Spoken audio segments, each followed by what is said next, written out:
Okay, mtazamaji wangu wa Tiboka TV, kwa siku ya leo nimekuandalia kikosi kizima ambacho kitakwenda kucheza nusu finali ya mwisho ya tarehe 25. Ambatana na mimi, lakini usisahau kusubscribe, kulike, kucomment na kushare ili uweze kupata nakala zetu nzuri zaidi kuliko hizi ambazo tunakuandalia kwa siku ya leo. Okay, tunaanza na mechi ambayo ilichezwa kule Morocco. Ilichezwa Morocco na RS Berkane kuibuka na ushindi wa goli 2-0.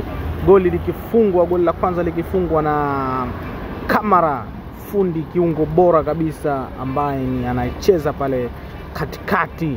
Okay, lakini kilichotokea ndi hicho ambacho mashabiki wa Simba hawajapendezwa nacho, pia hata wachezaji pia hawajapendezwa nacho.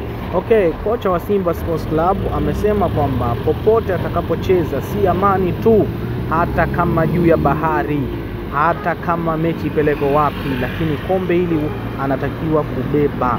Anasema ni lazima abebe. Okay, Shomari Salum Kapombe amesikika pia naye akisema kwamba wachezaji nao wako tayari kuipambania timu yao, wako tayari kuipeperusha bendera ya timu yao, wako tayari kutetea nembo yao. Okay, kikosi cha kwanza ambacho kitakwenda kuanza pale Zanzibar, visiwani Zanzibar, mechi itapigwa Amani Stadium. Okay, golini kama kawaida atakuwa Musa Pinpin Kamara, nambari 2 Shomari Salum Kapombe.